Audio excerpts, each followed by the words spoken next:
ناظرین، drama serial نمک حرام کی نیکسٹ ایپیسوڈ میں دکھایا جائے گا کہ مرید نے اپنے بچپن کی دردناک کہانی تو اسما کو سنا دی ہے کہ وہ امین قریشی یعنی کہ اسما کے فادر سے اپنی ماں کی عزت کو تار تار کرنے کا بدلہ لینا چاہتا ہے، اور بچپن کی وہ اذیت جب اس کی ماں نے اس کی نظروں کے سامنے خودکشی کی وہ بھلا نہیں پایا۔ امین قریشی جو بظاہر بہت عزت دار انسان بنتا ہے لیکن اندر سے اتنا ہی گھناؤنا انسان ہے۔ اسما کو بھی اپنے فادر کا نہیں پتہ تھا، لیکن چونکہ اسما کو مرید کی اس اذیت اس راز کا بھی نہیں پتہ تھا تو نکاح کے بعد سے اسما مرید کی ہر ایکٹیویٹی ہر بات کو ریکارڈ کر رہی تھی اور بظاہر اسے یہ شو کراتی تھی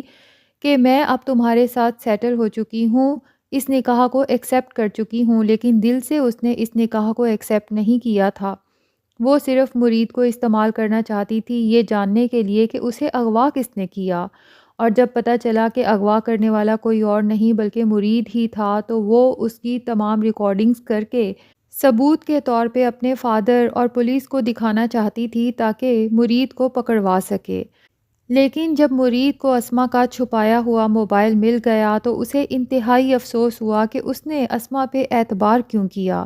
اس کے بعد مرید اس کو رسیوں کے ساتھ کرسی پہ باندھ دیتا ہے اور پھر اپنی ساری کہانی اسے سنا دیتا ہے، اور جب مرید کے کمرے سے باہر جانے کے بعد اسے اسما کی چیخیں سنائی دیتی ہیں اور پتہ چلتا ہے کہ کمرے میں آگ لگ چکی ہے تو وہ ایمرجنسی میں اسما کو ہاسپٹل لے کے جاتا ہے۔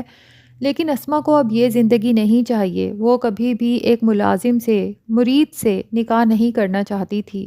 اور اس کی ذات پر جو کیچڑ اچھلا مرید کی وجہ سے وہ تو اس سے بھی زیادہ اذیت ناک تھا۔ وہ ایسی زندگی سے مر جانا بہتر سمجھتی تھی۔ اسما جب ہوش میں آتی ہے تو پھر سے مرید کے اوپر چیختی ہے کہ تم نے مجھے کیوں بچایا، تم مجھے مر جانے دیتے۔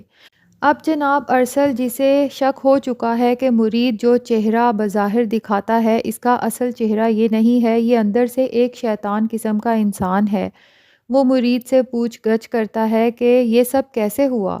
مرید ارسل کو کچھ بھی نہیں بتاتا، وہ اسما کی طرف اشارہ کر کے کہتا ہے کہ آپ کے سامنے ہے اسما،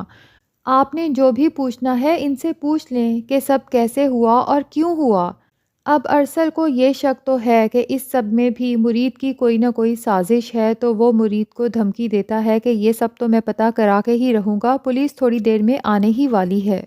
اب مرید جب اسما کے پاس اکیلے میں ہاسپٹل میں ہوتا ہے تو وہ کہہ دیتا ہے کہ آپ بے شک میرے خلاف بیان دے کے مجھے پولیس کے حوالے کروا دیں،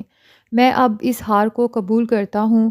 لیکن اسما کو اب مرید کی وہ بچپن کی اذیت شاید سمجھ آ چکی ہے، اسے احساس ہو رہا ہے کہ واقعی مرید کے ساتھ بہت بڑی ناانصافی ہوئی، اور ناانصافی کرنے والا کوئی اور نہیں بلکہ امین قریشی یعنی کہ اسما کا فادر ہے۔ تو اسما پولیس کو کوئی بھی بیان نہیں دے گی، لیکن ارسل بھی چپ رہنے والا نہیں، وہ پولیس کو لے کے مرید کے گھر جائے گا اور کمرے کی تمام تلاشی لے گا، وہاں پر کرسی اور رسی اسے مل جائے گی تو وہ ثبوتوں کے ساتھ واپس آ کر مرید اور اسما سے کہے گا کہ اسما نے تو کچھ نہیں بتایا لیکن پولیس نے تمام تلاشی لی ہے اور انہیں ثبوت مل چکے ہیں۔ مرید تھوڑا خوف زدہ تو ہو جاتا ہے کہ شاید اب اس کے تمام راز سب کے سامنے کھلنے والے ہیں اور امین قریشی سے بدلہ لینے کا خواب اس کا خواب ہی رہ جائے گا۔ لیکن چونکہ اسما اب سوچ چکی ہے کہ اس نے مرید کا ساتھ دینا ہے تو ابھی یہ گیم یہاں پر ختم نہیں ہوگا۔ اب دیکھنا یہ ہے کہ اسما آنے والی ایپیسوڈز میں مرید کا ساتھ کس طرح سے دیتی ہے، کیا وہ اپنے فادر کے خلاف جائے گی، اور اگر جائے گی بھی تو اس کا جو اپنا سب سے بڑا مسئلہ ہے کہ اس کی عزت داغدار ہوئی ہے، وہ اس داغ کو کس طرح سے مٹا پائے گی، یہ سب ہمیں پتہ چلے گا آنے والی ایپیسوڈز میں۔ آپ سب سے ریکویسٹ ہے کہ پلیز اس channel Urdu TV dramas کو سبسکرائب ضرور کر لیں تاکہ اس ڈرامہ اور پاکستان کے تمام فیمس ڈراماز کے اپڈیٹس آپ تک پہنچتے رہیں۔